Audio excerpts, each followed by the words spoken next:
Romanos, capítulo 6.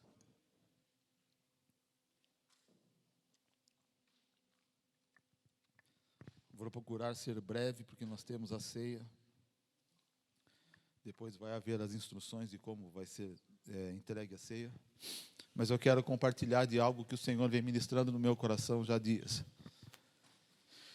Aprove a Deus esse momento de nós falarmos dessa passagem com vocês. Eu quero ler apenas o versículo 8, 9 e o versículo 10, de capítulo 6 aos Romanos. E aí nós vamos ministrar a palavra. Romanos 8, 9 e 10. Podem ficar de pé, os que podem, por favor.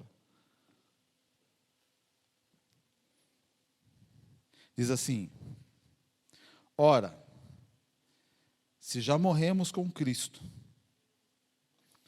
cremos que também com Ele viveremos. Sabedores de que, havendo Cristo ressuscitado dentre os mortos, já não morre. Preste bem atenção agora. A morte já não tem domínio sobre ele. Pois, quanto a ter morrido, de uma vez para sempre, morreu para o pecado. Mas, quanto a viver, vive para Deus. Amém? Curva a tua cabeça, por favor. Pai, em nome de Jesus, há uma explosão nesse lugar, Senhor, em nossos corações, em saber da tua grandiosidade, em saber dos teus feitos, em saber que o Senhor está sentado à destra do Deus Todo-Poderoso, o Cordeiro que foi morto, mas reviveu. Ao Senhor seja dado a honra e a glória, todo louvor e toda adoração. Pai, nesse momento nós estamos com os nossos corações, Senhor, preparados para que o Senhor trate as nossas vidas segundo a tua palavra. E que nós possamos nos alimentar, Senhor, nessa noite de tudo aquilo que o teu Santo Espírito nos orientar e ministrar em nossas vidas. Meu Deus, é um prazer, Senhor, é uma honra estar nesse lugar nessa noite, em poder louvar o teu nome junto com os meus irmãos, e em poder logo mais participar do partir do pão, Pai. Senhor, visita cada coração que está neste lugar, cada irmão, irmã, que o Espírito do Senhor ilumine a mente de cada um, que o Espírito do Senhor derrame sobre cada irmão e irmã o entendimento, a compreensão da tua palavra, que o Senhor nos guie segundo a tua forma, segundo o teu propósito, segundo o teu querer, para que todos nós nessa noite possamos sair daqui, Senhor, amadurecidos um pouco mais diante da tua palavra. É o que eu te peço em nome do Senhor Jesus. E toda a igreja diga amém. Graças a Deus. Pode se assentar, querido, em nome de Jesus. Estou vendo aí rostinhos novos, aí, alguns visitantes. Deus abençoe vocês, viu? Sejam bem-vindos, tá? Sejam bem recebidos aí, em nome de Jesus, tá? Recebam o nosso abraço. Amém? Queridos, todo ano é aquela coisa, né? Como vai ser esse ano que se inicia? Eu não quis me apegar a nenhum jargão ou alguma coisa do tipo para falar algumas palavras de efeitos para vocês em relação ao ano que se inicia. Nós sabemos que o ano que terminou é um ano complicado, foi um ano complicado, 2021 está sendo ainda um ano complicado, vai ser por algum tempo. Mas o nosso foco não é nós nos basearmos em palavras de efeito, em palavras de alegria ou de motivação, para que a nossa vida seja melhor, ou que a nossa vida exploda em conquistas e tudo mais. O nosso foco não é isso. Mas também, eu quero nessa noite, na graça do Senhor, trazer uma palavra que vai nos direcionar de uma forma mais completa e muito, incomparavelmente melhor do que qualquer palavra de frase de efeito ou qualquer palavra de motivação. O que eu vou trazer para você nessa noite é uma realidade cristã, uma realidade bíblica, uma realidade que a igreja precisa tomar posse e vivê-la. Amém? Amém? Nessa noite, o que eu quero falar é algo que vai nos direcionar para uma realidade com Cristo, diante daquilo que Ele tem para nós. Passamos o ano de 2020, tivemos dores, choros, tivemos lutas, tivemos também alegria, mas, como foi dito aqui no começo do culto, avançamos para o alvo, a soberana vocação, avançamos para Cristo. E esse avançar, ela nos ensina muitas coisas. E é dentro desses versículos que eu li para você, que nós vamos trabalhar exatamente o que é uma realidade cristã para as nossas vidas. Paulo ensina que a nossa vida é baseada em 3 pontos: fé, esperança e amor. Amém? Coríntios diz isso. Fé, esperança e amor. Se você voltar aí o capítulo 5, nós vamos encontrar essas 3 palavras nesses versículos, no versículo 2 ao versículo 5, do capítulo 5, que diz assim: por intermédio de quem obtivemos igualmente acesso pela fé a esta graça, no qual estamos firmes, e gloriamo-nos na esperança da glória de Deus. Olha o que ele está falando. E nos gloriamo-nos na esperança da glória de Deus. E não somente isso, mas também nos gloriamos nas próprias tribulações, sabendo que a tribulação produz perseverança, e a perseverança experiência, e a experiência a esperança. Paulo trata dessas 3 coisas de forma bem clara para nós. Que por mais que nós possamos passar por várias lutas e tribulação, fé, esperança e amor, ela tem que estar pautada em nós. Elas têm que estar marcadas em nossas vidas. E aqui que eu quero entrar na mensagem, detalhando esses 3 versículos que nós lemos do capítulo 6. Preste bem atenção, que Paulo, no versículo 8, ele diz assim: ora, se já morremos com Cristo, aí ele coloca assim, cremos também que com Ele viveremos. O que Paulo está dizendo aqui? Que morte que é essa? É aquela morte de que quando nós declaramos ao mundo que nós pertencemos a Cristo. E qual é essa forma do mundo saber que nós pertencemos a Cristo? Primeiro é o processo da regeneração. Nós cremos no Senhor, confessamos com a nossa boca que Ele é o Senhor. Amém? Mas qual é o segundo modo que o mundo percebe que nós somos de Cristo? Quando nós somos batizados nas águas. Somos submergidos. Ali, simbolicamente, fica o quê? A velha criatura e sobe a nova criatura. Se já morremos com Cristo, nós já morremos com Ele. Aí ele diz assim, cremos que também com Ele viveremos. E esse viveremos, irmãos, preste bem atenção, que não é para algo futuro. E é aqui que eu quero que a igreja preste bem atenção. É algo para os nossos dias. Volta aí para o versículo 1, 2 e 3 do capítulo 6. Olha o que ele diz aí no versículo 1 do capítulo 6. Que diremos, pois? Permaneceremos no pecado, para que seja a graça mais abundante? Paulo está argumentando com os irmãos em Roma. Aí ele mesmo faz a argumentação, ele mesmo responde, de modo nenhum. Como viveremos ainda no pecado, nós, o que para eles morremos? Ou, porventura, ignorais que todos nós fomos batizados em Cristo Jesus? Fomos batizados na sua morte? Fomos, pois, sepultados com Ele na morte pelo batismo, para que como Cristo foi ressuscitado dentre os mortos, para a glória do Pai, assim também andemos novidade de vida. O que Paulo está ensinando aqui? Que primeiro, se eu creio que Jesus Cristo morreu por mim, e se eu creio que eu entreguei a vida para Ele, e o meu batismo foi algo que, movido pela fé verdadeira, eu creio também que ao submergir, ao levantar, eu sou uma nova criatura. Quem é uma nova criatura aqui? Eu sou. Nós temos que ter isso em mente. Nós somos uma nova criatura. A partir do momento em que nós nos levantamos das águas, porque aprenda uma coisa, olha para mim aqui, que o batismo, ele só pode ser feito através de arrependimento. Nós não batizamos ninguém por emoção.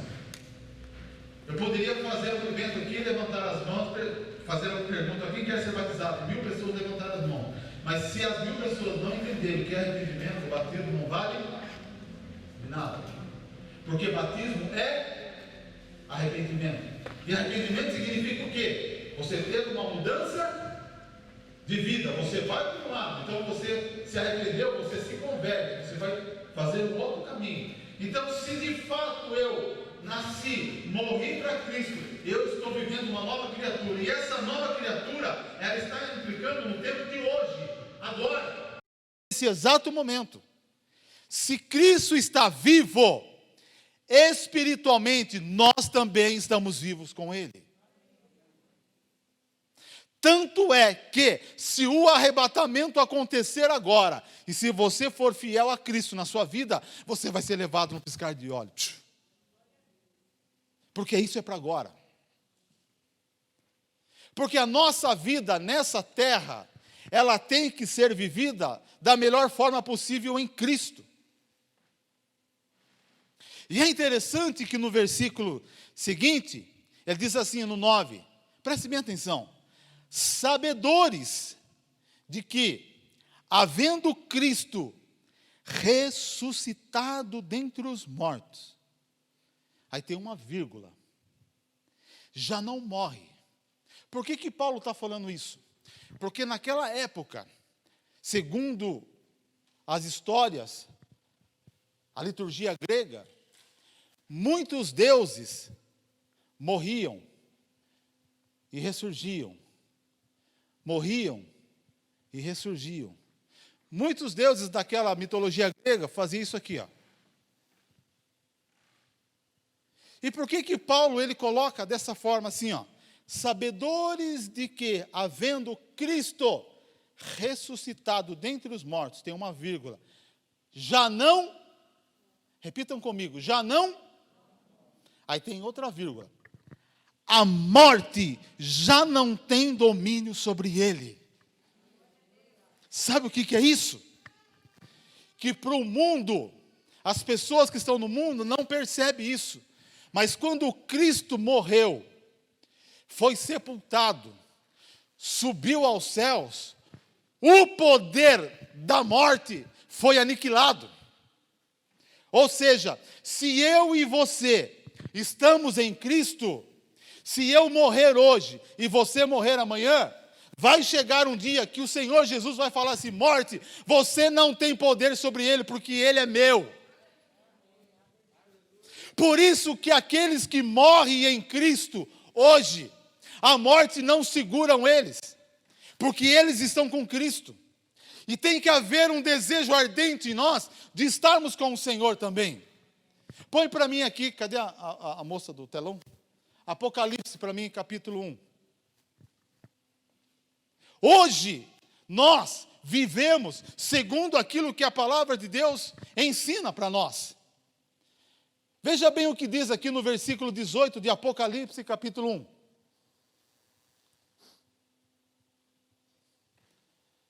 Vai chegar. Pode ler, igreja.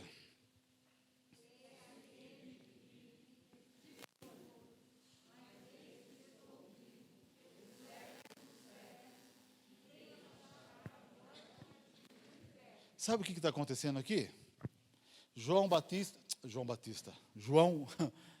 do Evangelho estava chorando, porque ele viu que ninguém tinha condições de abrir os 7 selos. E de repente, eis que aparece alguém e diga para ele assim: João, não chore mais. O leão da tribo de Judá está aqui. Estive morto, mas estou vivo. Eu tenho nas minhas mãos a chave da morte e do inferno. Aleluia. Sabe o que significa isso? Você crê no Senhor? Quem crê em Cristo aqui? Eu creio. Deixa eu dizer algo para você. A morte não tem domínio sobre a tua vida. Mas pastor, por que você está dizendo isso? Porque o meu Senhor, Ele diz assim: sabedores de que havendo Cristo ressuscitado dentre os mortos, já não morre, a morte já não tem domínio sobre ele, pois, quanto a ter morrido de uma vez para sempre, morreu para o pecado, mas quanto a viver, vive para Deus. Paulo está dizendo o seguinte: se você morreu para o mundo, preste bem atenção, você morreu para o pecado. O pecado já não tem domínio mais sobre a tua vida. O pecado só vai ter domínio sobre a tua vida quando, o que Paulo diz lá no capítulo 7, os membros do teu corpo facilitarem isso. Quais são os membros? Os nossos olhos, os nossos ouvidos, a nossa boca. Se os membros do nosso corpo começarem a dar vazão para o pecado vai entrar novamente. Mas, uma vez confessado o meu pecado a Cristo, a Bíblia diz que Ele é fiel e justo para perdoar pecado. Então, esse ano que se inicia, a minha palavra para você é a seguinte: olha bem para mim aqui. Você não está morto. O diabo não vai acabar com a tua vida. Se você, nessa noite, crer que Jesus Cristo, de fato, é o Senhor da sua vida, você vai viver eternamente. E é a partir de agora. É a partir de agora. É a partir de agora. É isso que Paulo está nos ensinando. Vamos ter uma vida fiel com Cristo a partir de agora. A igreja precisa acordar para isso. Não é tempo de fazer eventos, não é tempo de se esbaldar em festa. A igreja precisa acordar para o verdadeiro evangelho. E o verdadeiro evangelho ensina que o Senhor veio para nos limpar, perdoar os nossos pecados, nós morrermos com Ele e ressuscitarmos com Ele, mas não futuramente, agora. Agora. O Senhor está falando para você: quer viver uma vida com Cristo, quer viver um 2021 diante do Senhor, entenda que dia a dia o Senhor está andando com você. Porque o que nós temos visto nesses tempos? Muitas pessoas deixando o caminho do Senhor, muitas pessoas trocando de igreja, muitas pessoas fazendo um monte de coisa, como se o problema fosse a igreja, como se o problema fosse o pastor, como se o problema fosse o ministro, ou como se o problema fosse o seu irmão. Amados, nessa noite, eu vou encerrar já porque nós vamos ministrar, não vou nem me prolongar muito. Eu vou mostrar uma lista para você, de como que você deve viver esse ano. Mas eu quero que você tenha em mente uma coisa. O que está escrito aqui. A morte não conseguiu reter o meu Deus. A morte não conseguiu segurar o meu Senhor. A morte não conseguiu parar a obra redentora de Deus. Porque o meu Senhor ressuscitou. E olhem para mim aqui. Você também vai ou está sendo ressuscitado dia após dia na sua vida.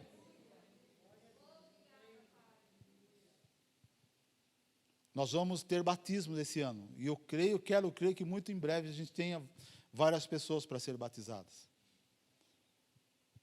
Então você já fique sabendo que quando você for para o batismo, o primeiro sinal é arrependimento.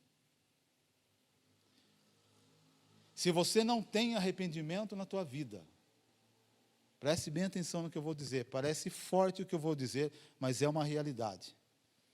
Se você não tem arrependimento na sua vida em questões das coisas do Senhor, eu peço para que você ore, mas busque ao Senhor poderosamente.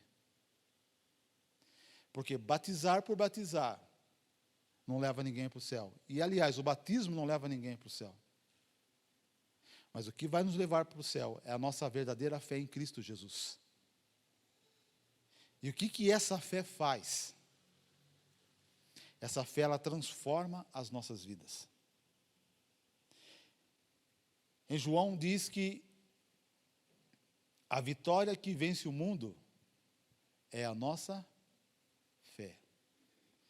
Eu vou listar para vocês alguns pontos que eu acho que você deve hoje pegar isso, ler, baseado no que nós estamos pregando aqui, sobre a vida com Cristo, sobre o pecado pela graça.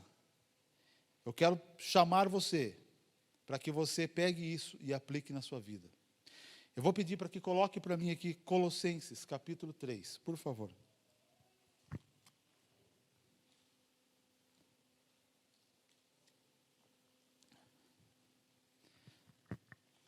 Colossenses, capítulo 3.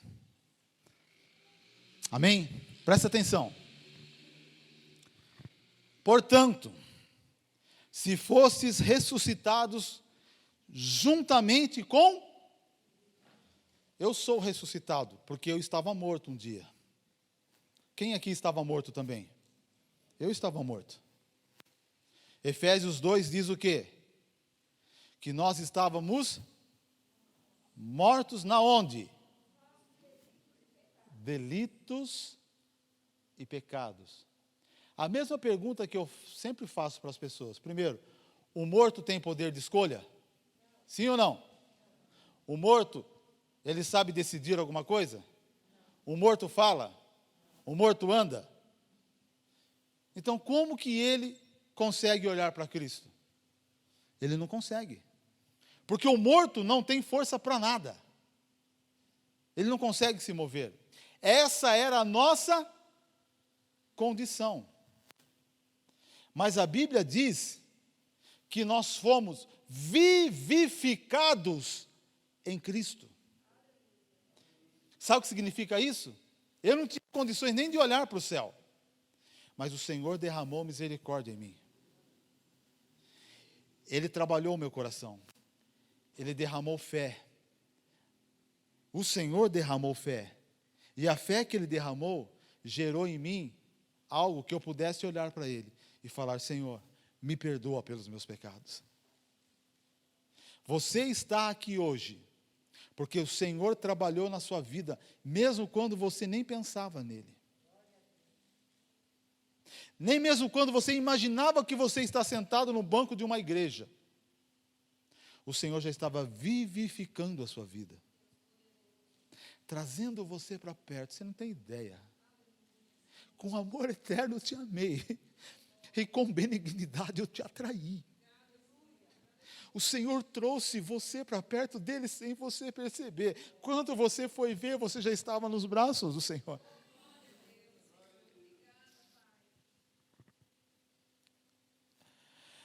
Portanto, se fosse ressuscitados juntamente com Cristo, 2021, olha o que Paulo indica: buscai as coisas lá onde Cristo vive, assentado à direita de Deus. Para onde você vai direcionar a sua busca? Para onde você vai direcionar o seu desejo, os seus pedidos? Qual direção você vai dar para Ele? Para onde você vai olhar? A Bíblia está dizendo o quê? Nós temos que olhar para onde? Para o alto. Por que nós temos que olhar para o alto? Porque nós somos ressuscitados com Cristo. Antigamente eu não conseguia fazer isso porque eu estava morto, mas agora estou vivo. Você não conseguia fazer isso porque você estava morto, mas agora você está vivo. Então você pode direcionar a sua vida lá para o alto. Você pode começar fazendo o quê? A olhar primeiramente para Cristo que está assentado à destra de Deus. Você não tem que olhar para horóscopo, para novela, para jornal, para um monte de coisa. É para o Senhor. O seu foco é lá no alto. Por isso que muitas vezes cristãos estão fraquejando. Porque o foco dele não é o alto, o foco dele é aqui, ó, é na sua frente. É o seu prazer, é o seu desejo, é a sua vontade. Mas se eu sou ressuscitado com Cristo, Paulo diz o quê? Que nós temos que ser uma nova criatura. E uma nova criatura busca as coisas novas. É hora de olharmos para o alto somente. Aí ele diz, não só buscai as coisas lá do alto, mas no versículo 2 ele diz o quê? Pensai nas coisas lá do alto, não nas coisas aqui da terra. O que ele está falando? Pensai. Ele está falando o quê? Olha para a tua mente. Trabalhe a tua mente, trabalhe os teus pensamentos, trabalhe o que passa na tua mente. Eu sempre ensinei que a maior guerra, a maior batalha na vida de um crente, não é você expulsar um demônio, não é você chegar na casa de alguém e chutar o diabo. A maior batalha na vida de um cristão é a mente. Porque se o diabo conseguir colocar coisas na sua mente, ele manipula você. Tem gente que pensa que a batalha espiritual é expulsar demônio, é ir para o monte. Faz parte, mas não é isso. Quando eu coloco aquilo que é agradável, aquilo que é santo, aquilo que é puro na minha mente, eu olho e penso nas coisas do alto. Quer ser vitorioso, irmãos? Quer andar? Comece esse ano dizendo, primeiro eu tenho que buscar as coisas do alto. Segundo, eu tenho que pensar nas coisas do alto. Eu tenho que trabalhar a minha mente. Eu não posso deixar as setas, dardos inflamáveis do diabo entrarem na minha mente. O que é preciso para que a minha mente fique pura? Se eu tenho que deixar de lado meu celular, eu vou deixar. Mas, amados, nós precisamos colocar os nossos pensamentos em Cristo. É para o alto, é lá do alto que vem a nossa resposta. 3. Porque morrestes, e a vossa vida, presta bem atenção aqui, está oculta juntamente com Cristo, em Deus. O que está acontecendo aqui? As pessoas que estão ao seu redor, o mundo, não está percebendo a vida que você está tendo em Cristo. Porque ela está guardada no Senhor. O Senhor está guardando a sua vida, essa caminhada. Mas, pastor, eu olho para o alto, eu penso no alto, mas a minha vida está uma batalha, está isso, está aquilo. Amados, não é fácil e nunca vai ser. Mas de uma coisa você tem a certeza, que sempre o Senhor está nos amparando e nos sustentando. Quando a Bíblia fala que a nossa vida está oculta em Cristo, isso quer dizer o quê? Que vai haver um tempo que isso daqui vai ser revelado na sua forma como ela tem que ser. Ou seja, esse corpo que é corruptível vai ser transformado no corpo da incorruptibilidade, no corpo santificado. E aí Paulo diz assim, quando Cristo, que é a nossa vida, se manifestar, então vós também sereis manifestado com Ele em glória. Irmãos, não é nenhuma palavra com frase de efeito. É uma realidade que nós temos que viver. É isso. E preste atenção para nós terminarmos. O que acontece quando eu olho para o alto? O que acontece quando eu penso nas coisas do alto? O que acontece quando eu confio a minha vida no Senhor Jesus? Olha o versículo 5. Fazei, pois, morrer a vossa natureza terrena. Aí ele lista: prostituição, impureza, paixão lascívia, desejo maligno e avareza, que é a idolatria. Por essas coisas, o que diz aí? É que vem, olha o que ele fala, é que vem a ira de Deus sobre os filhos da desobediência.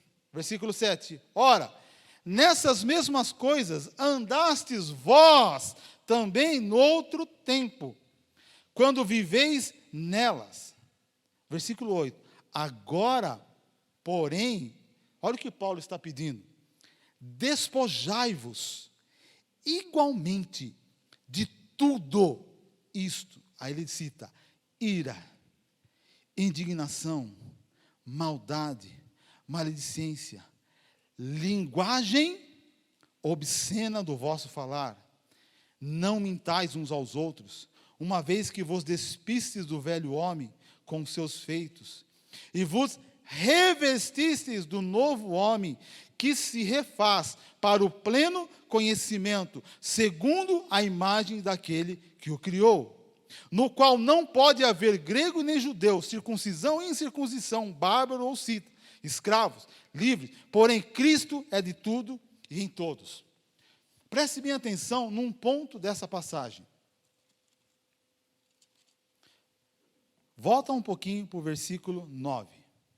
Não mintais uns aos outros, uma vez que vos despistes do que, irmãos? Do velho homem, com seus feitos. Ou seja, uma nova criatura não faz as mesmas coisas do passado. Amém? Amém? Todos estão entendendo? 10. E vos revestistes do quê? Agora presta bem atenção no que ele diz aqui, ó.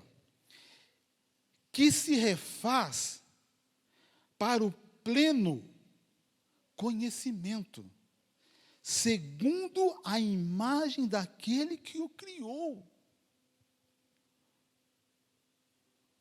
Que se refaz para o pleno. Sabe o que Paulo está dizendo aqui mais uma vez? É que a nossa mente tem que ser guardado firmemente no Senhor. Chega em casa, já põe naquele filme lá, que já é a classificação 18, né? Já tem pornografia, já tem um monte de coisa. Vão ver o Facebook, vão ver isso, vão ver aquilo. Aí já começa a falar mal, já começa a xingar, já começa a mentir. Vai fazer um negócio amanhã, já tem mentira no negócio. Vai fazer não sei o quê, já tem mentira naquele outro negócio. Se eu sou uma nova criatura, as coisas velhas ficaram para trás. Eis que tudo se faz novo. Para quê? Para o pleno conhecimento daquele que nos criou, o nosso próprio Deus. Sabe o que Deus quer fazer nas nossas vidas? Transformar, mudar a sua história, mudar a sua vida, para que eu e você possamos ser pessoas que possam andar por onde for, por onde estiver, levando a imagem do nosso Deus em nós. Como que eu vou viver de 2021? Olhando para o alto, pensando nas coisas do alto. Pastor, eu menti, agora eu não vou mentir mais. Pastor, eu era ligado em prostituição, pastor. Eu quero orar, eu quero me libertar disso. Pastor, eu era ligado em pornografia. Pastor, eu quero me libertar disso. Pastor, minha vida do casamento está irregular. Pastor, eu quero acertar a minha vida. Irmãos, faça isso o mais rápido possível, porque você é uma nova criatura. As coisas velhas ficaram para trás. Hábitos velhos ficaram para trás. Agora o Senhor se refaz tudo para o pleno conhecimento dEle. Então, esse ano, comece a andar exatamente focado naquilo a qual Deus tem para a sua vida. O seu foco não é mais a terra, o seu foco é o céu. Fique de pé no seu lugar. Eu quero orar com você.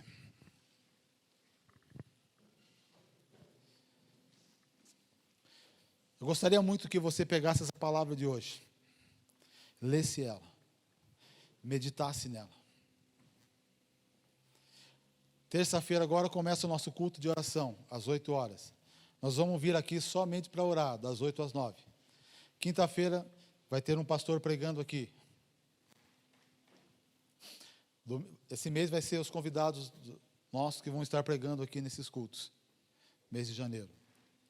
Mas pegue essa palavra de hoje e comece a aplicar na sua vida. Foque ela. Olha para o Senhor. Lembre-se que Jesus Cristo, Ele venceu a morte. E eu vou dar uma palavra aqui, e já vou estar passando para o pastor, que é para você colocar no seu coração. Em nosso meio pode ter alguém que está lutando com a sua mente e com o seu pensamento. Pessoas que estão se sentindo totalmente enfraquecidos. Pessoas que estão se sentindo totalmente encurralados, amortecidos, sem força para agir, sem força para mudar, com medo do que vai vir nesse ano que se inicia. Eu quero dizer algo para você, querido. Levanta a tua mão para cima, por favor, sua mão direita. Se você é alguém que Cristo ressuscitou espiritualmente, Romanos 8 diz: nenhuma condenação há para aqueles que estão em Cristo Jesus.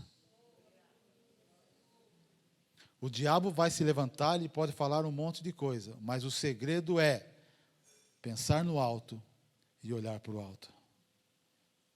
Não deixe o diabo lançar no teu coração que você é imprestável, que você não vale nada, que a sua vida não vale nada, que você não vai conseguir, que as coisas vão dar errado. Em nome de Jesus. Que o Senhor te abençoe e te guarde. Que o Senhor faça resplandecer o seu rosto sobre ti e te dê a paz.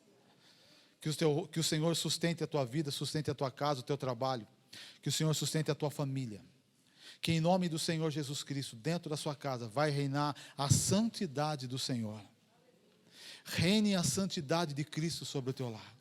Em nome do Senhor Jesus, tudo aquilo que se levanta como um leão maligno, tentando devorar, tentando entrar na tua vida, seja repreendido, em nome de Jesus. Que o Senhor te revista de autoridade, para lutar contra essas setas e dardos inflamáveis do inimigo. Que o Senhor te encaminhe a uma vida santa. Que o Senhor te fortaleça, que o Senhor derrame fé sobre a tua vida, para que você seja alguém que lute contra o mal e contra essa malignidade que esteja sobre a tua mente. Que o Senhor sustente você, que o Senhor direcione o teu olhar, que o Senhor direcione a tua mente, em nome do Senhor Jesus, o Cristo. E todos digam amém.